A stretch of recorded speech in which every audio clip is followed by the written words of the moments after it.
할렐루야. 오늘 말씀을 통한 그 은혜를 통하여 여러분 사각지대가 아무도 없기를 바랍니다. 명절 주일인데 제가 이사야서를 잠깐 멈추고 이 명절 주일에는 이 신앙의 가장 핵심 기본 Foundation of Faith, 신앙의 어떤 토대를 말씀을 드리고자 합니다. 오늘 이 말씀을 통하여 우리 나라도 주님 보호해 주시고 또 여러분 개인적으로 눈동자같이 주님 지켜주시고 다시 한번 대한민국을 불병거, 불말, 그다음 불성각으로 지켜주시기를 원합니다. 오늘 말씀의 제목은 증오는 기쁨을 못 이긴다라는 제목입니다. 다른 말로 하면 미움이 사랑을 못 이기고 증오가 기쁨을 이기지를 못하는 것입니다. 이 신앙의 아주 중요한 기본입니다. 제가 이걸 오늘 이렇게 택한 이유는 지금 우리 사회가 극심한 분열이 있죠. 그래서 많은 분들이 잠을 못 이루고 있는 분들이 많이 계세요. 이러다가 나라가 어떻게 되나. 그래서 사람들이 날카로워져 있고 사회의 흐름이 거칠고 사나워졌습니다. 그래서 제가 한 번씩 말씀드립니다만은 이 분노가 일상화되어 있습니다. 심지어 교회도 영향을 받아가지고 교회도 거칠어졌고 교회는 품격과 교회는 존귀함을 유지해야 되는데 그런 것들이 좀 약해져가는 안타까움이 있는가 아닌가 싶을 정도입니다. 그런데 이런 상황이 그걸로 끝나는 것이 아니라 이 극단적인 갈등으로 인해서 국가의 미래 에너지가 고갈되어 가고 있다면 그것은 너무나 안타까운 것이죠. 국가의 도약에는 골든타임이 있습니다. 만약 지금 이 시기를 극복하지 못한다면, 이 타이밍을 놓치게 된다면 되돌릴 수 없는 큰 고통을 겪게 될 것입니다. 그리고 우리 저희 교회 1, 2, 3, 4부 예배가 있는데 이 암예배는 어른들이 많이 참여를 합니다만은 여러분 이 성인 세대는 우리 자라는 다음 자녀 세대에게 영광된 국가를 물려줘야 할 책임이 무한 책임이 우리에게 있는 줄로 믿습니다. 반드시 좋은 나라를 우리가 물려줘야 합니다. 그 누구도 자녀 세대의 미래를 망치거나 어렵게 할 권리가 없는 것입니다. 이 말씀을 하는 저 자신이나 오늘 말씀을 듣는 우리 모든 성도들이 다 동일하다고 저는 생각하는 것입니다.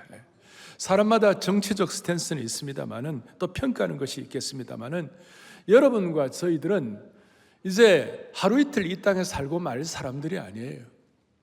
우리는 죽을 때까지 이 한반도에 살아야만 되는 것이에요.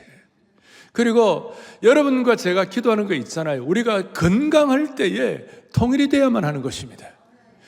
이 통일에 대한 남북 문제까지도 해결돼야 하는 그런 차원이라면 우리가 좀 더 전체를 바라봐야 하는 안목이 필요하다는 것입니다. 우리는 한반도에서 끝까지 이 민족의 장래를 끌고 가야 할 사람들이 되어야만 하는 것입니다. 그리고 북한의 무너진 교회는 반드시 회복이 되어야 할 줄로 믿습니다. 그러려면 남남 갈등이 처리가 되어야 하고 남북 문제가 해결이 되어야 하고 방향을 잘 잡아야만 하는 것입니다. 여러분과 저는 이 한반도에서 어디 갈 데도 없어요. 어디 다른 나라 갈 생각도 하지 말고 이 나라가 잘못되면 우리가 죽는다고 생각하고 이 나라에 우리가 서로 생각이 다른 부분이 있을 수 있지만 우리가 여기서 결판을 내야 되는 것이에요. 여러분 그런데 우리가 제가 늘 말씀드린 문제는 그 문제를 분석하고 해결하고 박사학위 받는다고 해결되는 것이 아니에요. 그 문제보다도 더 큰 은혜가 들어와야 되는 것이에요. 배가 좌초되었어요. 뻘에 좌초되었어요. 그 좌초된 뻘에 있는 배를 이렇게 드러내려면 뻘에 내려가가지고 막 어떻게 해보려고 애써도 조금밖에 해결이 안 돼요. 뻘을 묻히고 그래요. 그런데 은혜의 만조가 몰려오면 그 밀물이 들어오면 배가 둥실 뜨는 것이에요. 그런 차원에서 한국 사회나 한국 교회는 지금 다른 방법이 없어요. 강력한 복음의 능력을 가지고 이 사회의 아픈 병들을 치료를 해야 되는 것이에요. 그야말로 이 사회의 미움과 증오의 바이러스를 오늘 복음의 능력과 기쁨의 백신을 가지고 처리를 해야 되는 것이에요. 아멘. 어디 갈 데도 없어요. 지금 우리는 통일되어야 하는 것이고, 우리는 반드시 이 우리에게 주신 이 큰 사명을, 제사장 나라의 사명을 감당해야 되는데, 제가 볼 때 대한민국은 세계 어느 나라에 비해서 우리는 수많은 아픔과 과정과 어려움을 겪었어요. 그런데 그 겪은 것이 또 다 나쁜 것이 아니에요. 이 독특하게 어려움을 겪고 짐을 겪고, 지금 우리도 갑자기 12월부터 어려움이 더 많아졌지만, 이것도 앞으로 더 큰 은혜와 능력, 은혜의 만조가 몰려오는 하나의 계기가 될 수 있다, 이렇게 생각하고 오늘 말씀을 가지고 좀 처리를 할 수 있는 은혜를 주시기를 바랍니다. 다시요, 여러분 개인이나 저나 우리 다 정치적 스탠스가 있지만, 그러나 그보다 더 중요한 것은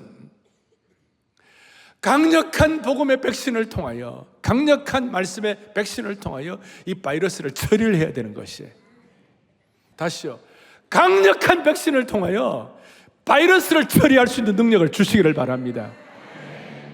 자, 이런 얘기하면 어떤 분들은 지금 불났는데, 지금 비상사태인데 복음의 고담 준논이나 논함대나 냅을. 여러분, 오늘 이 말씀, 지금 바울이 오늘 빌립보서 3장 안에 이 말씀은요, 바울이 처참한 환경이에요. 로마의 폭정 아래 꼼짝도 못하고 있었고, 바울은 지금 빌립보서는 옥중서신이에요. 발에 착고를 차고 그 어려움, 말도 못하는 그 어려움, 그 가운데서 바울이 뭐라, 너희가 진짜 복음의 백신을 갖기를 원하느냐? 너희가 진짜 증오의 바이러스와 이 고통의 바이러스 환경을 이기기를 원하느냐? 방법이 하나밖에 없다. 방법이 하나밖에 없다. 1절 뭐라고 나와 있습니까? 시작. 끝으로 나의 형제들아 뭐예요? 자, 너희에게 같은 말을 쓰는 것이 내게는 뭐가 없고 수고로움이 없고 너희에게는 안전하니라. 무슨 말씀입니까? 이런 열악하고 어렵고 힘든 시대적인 어려움과 개인적인 고통 가운데서도 내가 너희들에게 하는 말이, 이 원한을 갚아달라. 이 문제 이거 어떻게 막 전쟁을 처리하자, 이게 아니라 주 안에서 기뻐하라. 아니, 말이 되느냐고. 그 어려운 환경 가운데서 어떻게 주 안에서 기뻐하느냐고. 그런데 내가 너희에게 이 같은 말을 쓰는 것은, 주 안에서 기뻐하라는 이 말을 계속 쓰는 것이 내게는 수고로움이 없고 너희에게는 안전하니라 그랬어요. 자, 이런 우리 한국의 이런 여러 가지 구조 가운데서 제가 여러분들에게 말씀을 드리는 것은, 이것이 계속 반복하는 말이라 할지라도 이거는 너무 중요하기 때문에 이건 수고가 아니다. 이거는 계속 해야 할 것이다. 그리고 이 말씀을 듣는, 적용하는 우리 모두에게 이것이 가장 우리의 삶에 안전하니라. 2절에 보니까 뭐라고 나와 있냐면, 개들을 삼가하고 행악하는 자들을 삼가하고 몸을 상해하는 일, 손할례당을 삼가라. 몸을 상해하는 일은 옛날에 개혁판에서는 손할례당이라고 그랬어요. 개들을 삼가하고, 이 개는 애완견이 아닙니다. 물어뜯는 못된 야생 개들이에요. 그리고 행악하는 자들, 악을 행하는 자들, 말도 안 되는 거짓을 말하고 엉망진창이고 있잖아요. 참과 진리 가운데서 거짓을 말하는, 속이 터져 죽을 것 같은 그런 상황. 그리고 또 이 손할례당이라는 게 뭐냐면요, 구원을 받으려면 반드시 할례를 받아야 한다. 소위 율법주의, 공로주의 이런 걸 갖고 들어와 가지고 계속 신앙의 본질을 훼손하는 것이, 이 가운데서 어떻게 보면 우리가 지금 당하는 이 어려움보다도 10배, 20배는 훨씬 더 어려운 그 바울의 그 상황 가운데서 뭐라고 얘기하느냐. 3절, 하나님의 성령으로 이 가운데 성령으로 봉사하고 예수 그리스도를 사랑하고 육체를 신뢰하지 않는 우리가 곧 진짜 할례파라. 참된 할례파라. 영적인 할례당이라. 이것이 바울에게는 얼마나 간절한지 3장 18절에 뭐라고 나오냐면 이렇게 나와 있어요. 3장 18절에 보면, 내가 너희 이걸 시작, 이제도 뭐예요? 눈물을 흘리며 말하노니 여러 사람들이 그리스도의 십자가의 원수로 행하느니라. 십자가의 원수로 행하는 것 같은 그 안타깝고 비진리, 악을 행하고 거짓이 행하고 엉터리 프레임 믿고 온갖 것 난무하는 가운데서 바울의 마음속에 정말 간절한 마음이 뭐냐면, 내가 눈물을 흘리며 얘기한다. 이 상황에서 눈물을 흘리며 얘기한다. 제발 좀 들어라. 그리고 4장 1절에 오늘 여러분들 아까 읽었습니다만 4장 1절에 뭐냐, 그러므로 나의 사랑하고 사모하는 형제들아, 나의 기쁨이요 면류관인 사랑하는 자들아, 이와 같이 주 안에 서라, 굳게 서라. 그리고 4장 4절 오늘 요절로 여러분 주보에다가 써놨어요. 크게 우리 합독하 시작. 주 안에서 항상 기뻐하라. 내가 다시 말하노니 기뻐하라. 아멘. 아멘. 그러니까 수많은 난제 가운데, 감옥에 갇히고 폭정 가운데, 말도 안 되는 어려움이 있고 불난것 같은 상황이고 위기의 상황 가운데서 최고의 백신이 뭐냐? 주 안에서 항상 기뻐하라. 다시 말하노니 기뻐하라. 목사님 그 말도 안 되는 소리 하지 마세요. 지금 무슨 기쁨이 있습니까? 전투를 해야지. 그런데 진정한 영적 전투는 여러분 영적인 문제를 해결해야 되는데 주님 안에서 기쁨을 회복해야 하는 것입니다. 아마 오늘 이 자리에 오신 분들 마음속에 짐 갖고 온 분들 많이 계실 거예요. 오늘 이 기쁨의 복음을 통하여, 이 환희의 복음 빌립보서를 통하여 여러분들이 진 모든 삶의 무거운 짐들이 벗겨지기를 원하는 겁니다. 이제 내일부터 여러분 뭐 하십니까? 명절 시작하죠? 그럼 저는 안 봐도 비데오예요. 명절 여러분들 가족들 모였을 때 반드시 사고 칩니다. 이제 거기에 반드시 어떤 갈등도 일어나고, 젊은이들은 너 언제 결혼할래? 그러면 또 열받고, 하여튼 수많은 이제 여러분들 그 가족들 모임에서 얘기들이 있을 거예요. 그리고 거기에 마음에 아픈 일도 있을지 모르고 서로 조금 마음에 그 짐들이 왔다 갔다 할지 몰라요. 그때 오늘 이 말씀을 반드시 기억하시라고요. 내가 다시 말하노니 주 안에서 기뻐하라. 다른 해결책이 있습니까?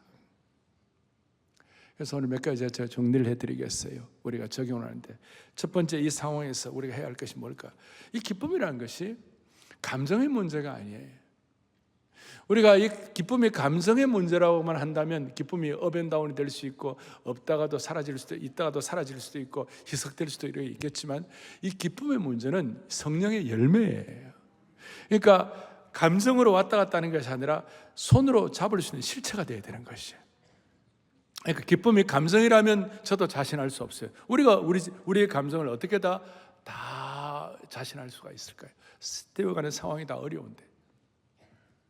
근데 기쁨은 감성의 문제가 아니라 우리가 예수 믿고 구원받은 하나님의 백성들에게는 성령의 열매가 있는, 첫째는 사랑이고 두 번째는 기쁨과 희락이에요. 손으로 잡을 수 있는 열매가 되는 것이에요.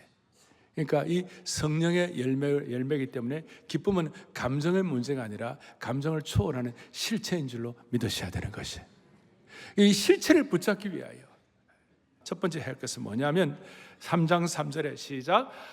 3장 3절의 시작. 하나님의 성령으로 봉사하고 그리스도 예수로 자랑하고 육체를 신뢰하지 아니하는 우리가 곧 할례파라 그랬어요. 하나님의 성령으로 봉사한다 그랬을 때 손할례당이 아니라 우리가 성령으로 우리가 공로주의 이런 게 아니라 정말 복음의 은혜에 충만해가지고 나 같은 사람이 구원받고 내가 돌아온 탕자고 내가 은혜의 빚진 자이고 이런 마음의 은혜를 깨닫고 성령의 은혜를 통하여 예수 그리스도로 뭐 한다고요? 사랑하고. 그러니까 우리가 기쁨을 유지할 수 있는 가장 중요한 출발점은 예수님으로 자랑하는 것이에요. 이 세상에는 모든 종교들은요, 이 기쁨에 관해서는 우리하고 좀 달라요. 기독교에만 이 기쁨의 복음이라는 게 있어가지고 여기에는 기쁨의 찬양과 기쁨의 시편과 기쁨의 고백이 있는 것이에요. 그러니까 예수님으로 자랑한다, 예수님으로 묵상하고 예수님으로 할 때 그것이 가능하다.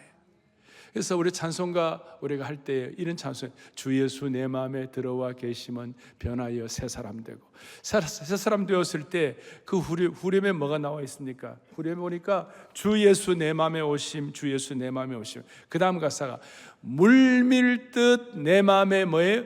기쁨이 넘치면 주 예수 내 마음에 오심.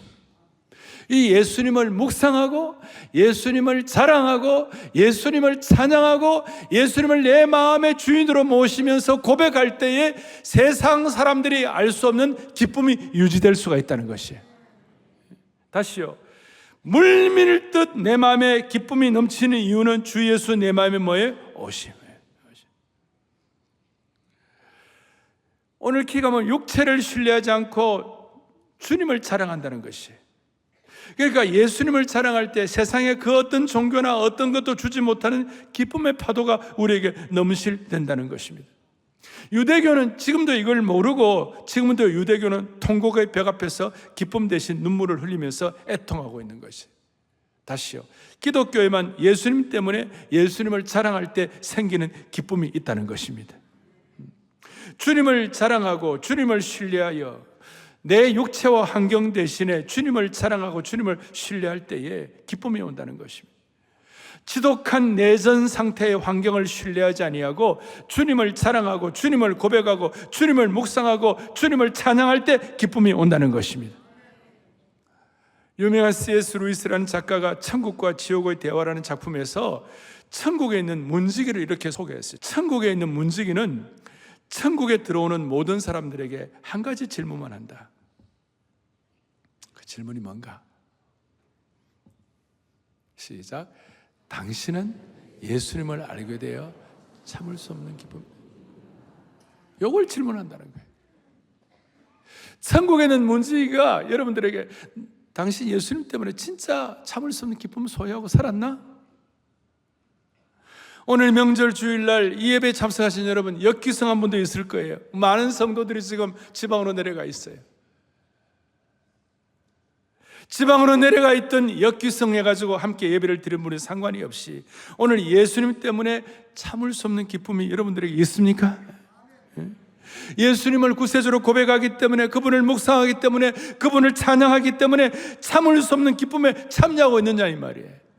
이것이 어떤 감정의 문제가 아니라 손으로 잡을 수 있는 실체로 열매로, 인식의 문제가 아니라 존재론적으로 머리로 아는 것이 아니라 체험하는 것으로 실존론적인 경험을 하고 있냐.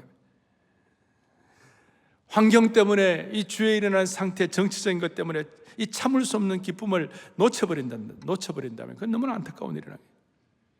이 기쁨을 알면서도 전혀 누리지 못한다면 그것도 정말 안타까운 일이에요.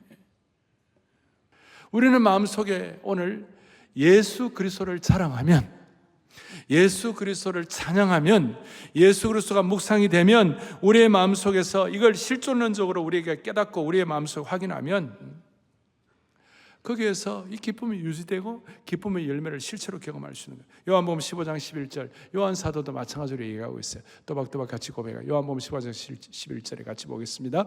내 기쁨이, 아멘. 예수님이 기쁨 그 자체예요. 그래서 여러분, 열을 품고 있으면 열이 나고 빛을 품고 있으면 빛이 뿜어져 나오는 것처럼 기쁨이신 예수님을 품고 있으면 기쁨이 뿜어져 나오는 줄 믿으셔야 되는 것이에요. 다시요, 우리 속에 기쁨이신 예수님을 품고 있으면 어떤 상황에서도 기뻐할 수가 있는 것입니다.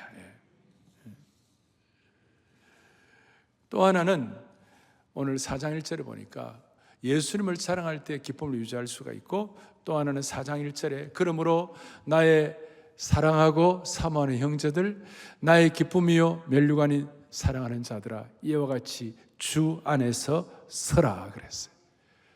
정확한 뜻은 주 안에서 굳게 서라 그랬어요. 어떻게 서라고요? 굳게 서라. 예수님이 주신 기쁨을 간직하기 위해서 굳게 서라는 것입니다. 그런데 어떻게 서느냐? 주님 안에서 굳게 서라는 거예요. 이 굳게 서라는 것은 군사적인 용어예요. 어떤 상황이 발생해도 흔들리지 않고 자신의 위치를 지키고 서라는 거예요. 군인은 원수가 공격해 와도 도망가는 자기 자리를 지켜야 돼요. 굳게 서지 않으면 전쟁에서 지는 것이죠. 그리고 이것은 어떤 권유가 아니라 명령이에요. 명령이요. 굳게 서되 조건이 뭐야? 주님 안에서 굳게 서라. 내가 가진 신념과 인생관 때문에 굳게 선, 내가 가진 경험과 능력 때문에 굳게 서는 것이 아니라 기쁨의 원천이신 주님 때문에 굳게 서라는 것이에요. 이거는 바울 사도의 독특한 언어 습관이고 표현이에요. 고전 16장 13절에 깨어 있어 믿음에 굳게 서서 남자답게 강건하라 그랬어요. 자, 갈라디아서 5장에 보니까 그리스도께서 우리를 자유롭게 하려고 자유를 주셨으니 그 다음에 뭐라고 되어 있어요? 그러므로 굳건하게 서서 다시는 뭡니까? 종의 멍에를 매지 말라. 이 소위 굳게 서라는 것은 바울의 굳게 서는 신학이에요.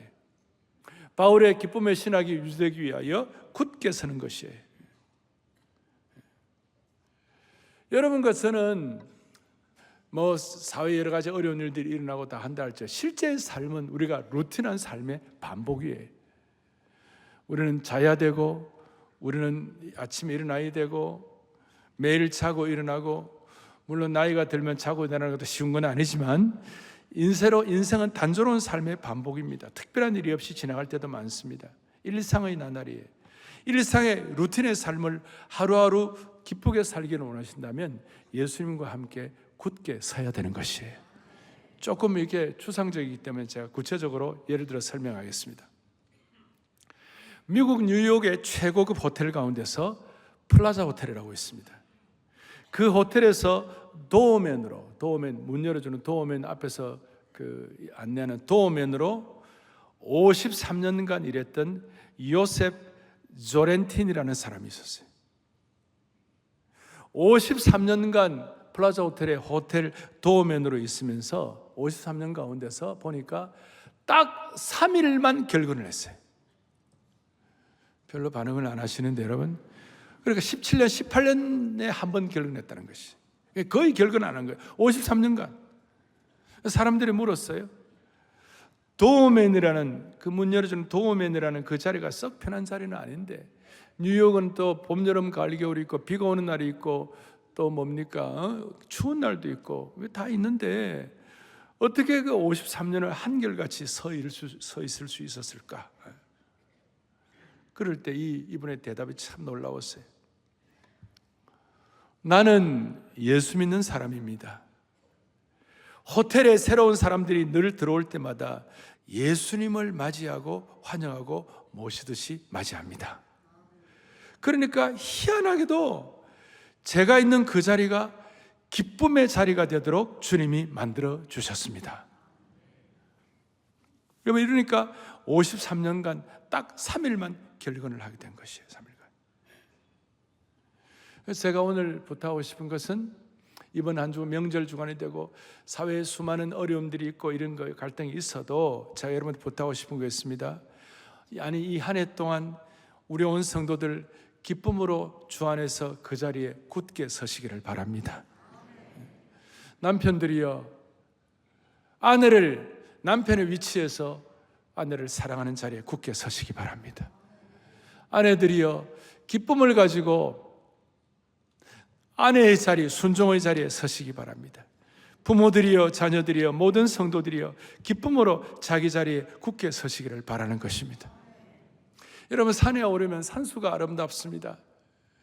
그런데 그 산수가 아름다운 이유가 뭡니까? 돌은 돌의 위치에, 그 다음에 나무는 나무의 위치에, 특별히 지금처럼 북풍 한설이 불고 그 다음에 춥고 이런 매서운 추위가 이럴 때 산에 청청하게 산을 지키는 게 뭐예요? 그 소나무가 자기 위치를 지킬 때에 자기 자리를 산마루에 청청하게 지키는 소나무가 있을 때 그게 아름다운 것입니다.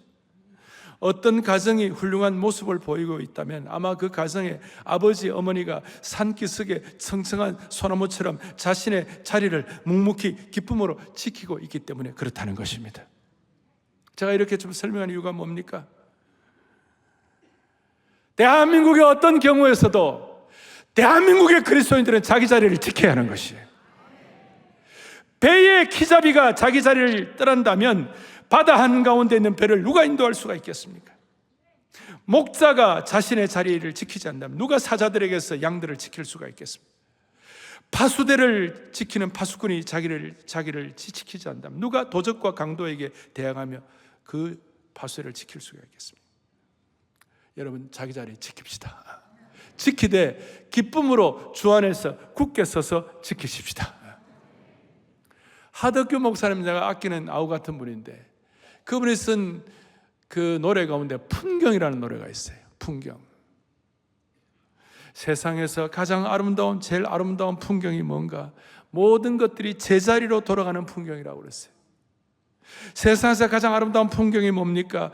그리스도인들이 예수님을 사랑하면서 예수님 안에서 굳게 서서 자기 자리 지키는 것이에요. 제자리로다. 이게 영적 차례자세요. 그래서 일단 사회 갈등이 있고 이런 여러 가지 상황 가운데서 다른 얘기하지 말고 여러분과 제가 대한민국의 복음의 능력을 가지고 기쁨의 선봉장이 되어야 돼요. 복음의 능력을 가지고 기쁨의 대사가 되어야 되는 것이에요. 이거 하면 이 갈등들이 해결될 수 있는 단초가 생기게 될 것입니다. 제자리를 지킨다는 게 뭔가? 제자리로 돌아온다는 게 뭔가? 대한민국이 가진 그동안 어려움 가운데서 받은 은혜들이 있어요. 제가 며칠 전에 한국의 큰 기업을, 이름을 대면 알만한 큰 기업을 운영하는 장로님을 만나고 이런저런 대화를 했어요. 그래서 제가 물었어요. 지금 나라가 쉽지 않은데 경제는 어떻게 되겠습니까? 경제는 어떻게 되겠습니까? 그러니까 내가 걱정이 돼가지고, 그러니까 목사님 경제 너무 걱정 안 하셔도 됩니다. 근거가 뭡니까? 그러니까 경제는 두 가지에서 운영이 됩니다. 첫째는 환율입니다. 지금 우리 표피죠. 표피부죠. 두 번째는 금리입니다. 근데 환율이 지난 12월에 어려움이 있고 난 다음에 처음에 약간 출렁이었습니다. 근데 대한민국은 이 외환 보유고가 세계 우리나라가 세계 우리 200개 나라 가운데서 달러 외환 보유고가 많은 편입니까? 적은 편입니까? 잘 모르십니까? 우리나라가 외환 보유고가 많은 편이에요. 외환 보유고가 많기 때문에 옛날 IMF 때와 다를 겁니다. 그리고 지금 다시 환율이 거의 제자리로 돌아왔습니다. 제자리로 돌아왔습니다. 금리도 그냥 안정적입니다. 그리고 무엇보다도 대한민국은 제조업의 제자리, 제조업을 딱 지키고 있기 때문에 대한민국의 경제가, 왜냐하면 미국 경제나 세계 경제가 나아질 것이기 때문에 그렇게 너무 걱정하지 않아도 됩니다. 그 말을 듣는 순간 내 마음에 이렇게 좀 자리가 지켜지더라고요. 예. 여러분 지금 우리나라가 어떤 나라입니까? 여기에요. 우리 교회 바로 옆에 있는 한예종 한국예술종합학교, 메이드 인 코리아 이 피아노 이 교육이 세계 최고입니다 지금. 그리고 옆에 예종이 가면 이 발레 학교가 이 발레 학교가 세계에서 지금 거의 최고입니다. 그런 거 잘 모르시죠?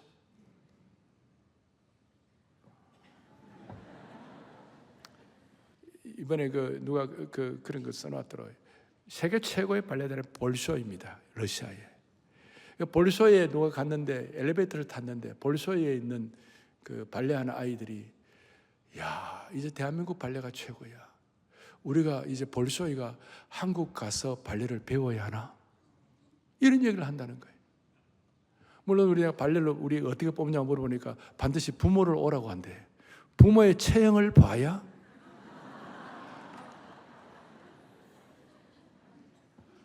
내가 이렇게 말씀드리는 제자리를 찾는 거예요. 한국이 제자리를 찾게 해 주십시오. 그리고 우리가 제자리를 찾는데 막 우리가 여러분 개인적인 어떤 정치적 스탠스는 제가 뭐라고 그러지 않겠어요. 그러나 근본적으로는 우리가 가장 중요한 것은 복음의 능력과 기쁨의 이 은혜를 가지고 제자리를 우리가 서 있어야 되는 것이에요. 이제 제가 제일 중요한 얘기를 하려고 그래요. 오늘 4장 4절이 요절이에요. 4장 4절하게 읽었지만 다시 한번 읽겠습니다. 시작. 주 안에서 항상 기뻐하라. 내가 다시 말하노니 기뻐하라. 오늘 제일 중요한 거 이제 기쁨의 제자리를 찾아야 되는데 오늘 이 말씀은 권유를 한다든지 요청을 하는 것이 아니라 명령형이에요. 강력한 명령형이에요. 너희들이, 이 말은 뭐냐면 아무리 어려워도 기쁨을 선택하라는 것이에요. 아무리 어려워도 기쁨을 결정하라는 것이에요. 지금 이것이 얼마나 중요한지 몰라요. 대한민국이 어렵고 힘들고 어떤 정말 분열상이 극심한 이런 상황이라 할지라도 힘들고 어려워도 이유야를 막론하고 하나님의 백성들은 기쁨을 결정하라는 것이에요. 기쁨을 선택하라는 것이에요. 여러분 매일매일 여러분 삶을 선택하잖아요. 오늘 아침을 뭘 먹나? 오늘 아침을 뭘 먹나? 오늘 내가 무슨 일을 어떻게 해야 하나? 내가 오늘 운동을 해야 되나 말아야 되나? 내가 오늘 누구를 만나야 되나 말아야 되나? 여러분 그거 결정하는 것이에요. 마찬가지로 기쁨도 선택해야 된다는 것이. 기쁨이 더 이상 우리 사회에 증오의 바이러스가 퍼지지 못하도록 기쁨을 선택해야 한다는 것이. 그래서 기쁨은 그냥 찾아오는 것이 아니라 바울처럼 주 안에서 항상 기뻐하기를 결정하고 선택해야 한다는 것이. 그럴 때 상처와 쓴뿌리들이 우리가 처리되는데, 상처를 선택할 것인가, 분노를 선택할 것인가, 기쁨을 선택할 것인가, 그것이 여러분들에게 달려있다는 것이. 그럴 때 무슨 일이 벌어지는가? 환경이 어렵고 상황이 힘들어도 기쁨을 선택하면요, 그 어려움의 환경이, 상황이 삭제되는 것이에요. 참 이건 놀라운 진리예요.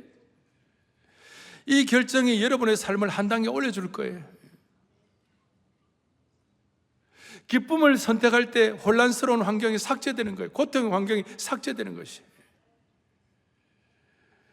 그래서 저는 제가 사역을 하면서, 여러분, 구원은 하나님의 섭리와 믿음을 통하여 우리가 구원받는 거 아닙니까? 이걸 우리가 회심이라고 해요. 회심.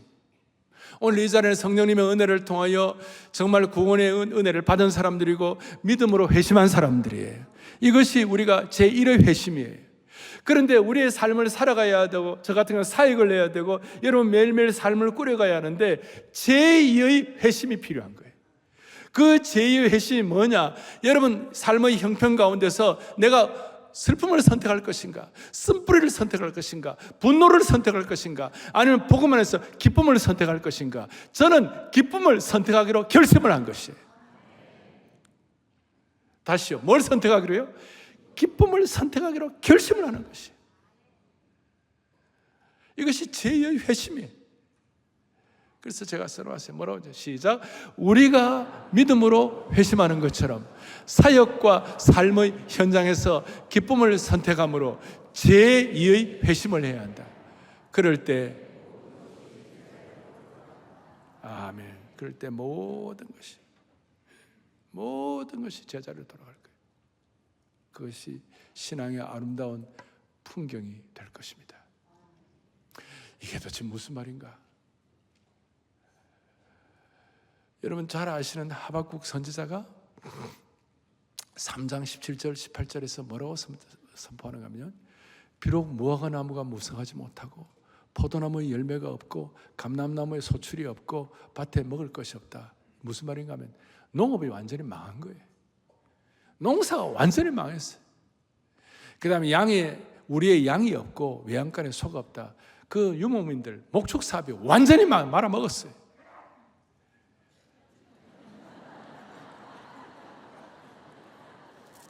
기침을 할지라도 농업 말아먹고 목축 말아먹고, 우리식으로 말하면 지금 국가가 어려워지고 수많은 문제가 있고 난제가 있고 수많은 어려움들이 있고, 가정적으로 다시 얘기합니다. 이번 명절 가서 조심해야 돼요. 집집마다 다 안 봐도 비디오, 다시 얘기합니다. 어려움이 생길 수 있어요. 그런데 18절 시작. 나는 여호와로 말미암아 즐거워하며 나의 구원의 하나님으로 말미암아. 할렐루야. 선택하는 것이, 성령님을 통하여 구원을 믿음으로 말미암아 은혜를 받는 이것이 제1의 회심이라면, 여러분과 저의 삶의 수많은 환경 가운데서, 그 어려운 가운데서도 바울이 눈물로 우리에게 요청한 것, 주 안에서 기뻐하라. 내가 다시 말하노니 기뻐하라. 주 안에서 굳게 서라. 예수 그리스도를 사랑하라. 그리고 이렇게 기뻐하는 것이 여러분과 저가 삶의, 신앙의 제자리로 돌아가는 것입니다. 한국교회요, 한국교회 성도들이요, 교회의 영광과 품격과 존귀함을 놓치지 않도록 복음의 능력과 은혜 가운데 제자리에 서야만 할 것입니다. 이것이 은혜의 만조가 밀려오는 것이고, 이것이 모든 사회의 상처, 어려움들을 다 덮어버리게 될 것이고, 이렇게 해서 우리가 주님 앞에 승리할 수 있도록, 교회는 세상은 아무리 어려워도 교회는 제자리를 지켜야 하는 것이, 기쁨의 복음을 선포할 수 있도록 은혜를 주시기를 바랍니다. 주 내 맘에 오신 후에 주 날 인도하시네. 주께 내 삶 드린 후에 더욱 섬길수록 더 귀한 주님인데, 더욱 섬길수록 더 귀한 주님, 더욱 섬길수록 더 귀한 주님. 그 다음에 매일 내 마음에 기쁨이 넘치네. 진짜 주님 제대로 섬기고 주님 제대로 알게 되면 매일 내 마음에 기쁨이 넘치네. 더욱 섬길수록 더 귀한 주님. 할렐루야. 더욱 섬길수록 더 귀한 주님, 더욱 섬길수록 더 귀한 주님, 더욱 사랑할수록 주 날 사랑해. 매일 내 맘에, 매일 내 맘에 기쁨이 더욱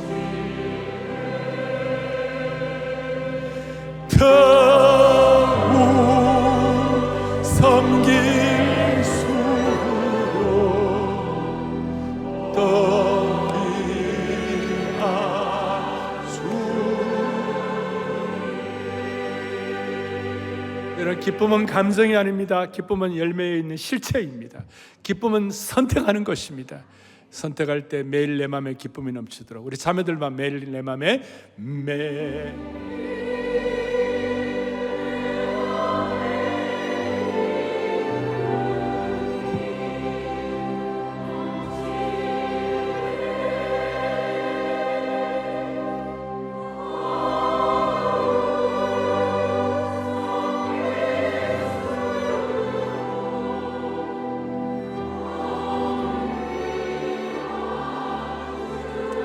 고백대로 될 거예요. 고백대로.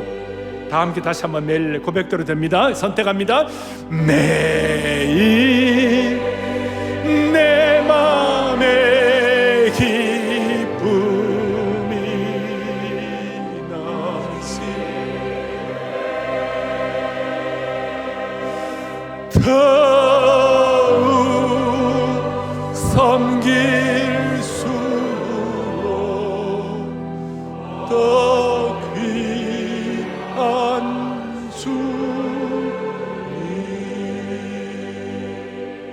가슴에 손을 얹겠습니다. 자비로우신 하나님 아버지, 오늘 이 말씀이 우리에게 복음이 되게 하여 주옵소서.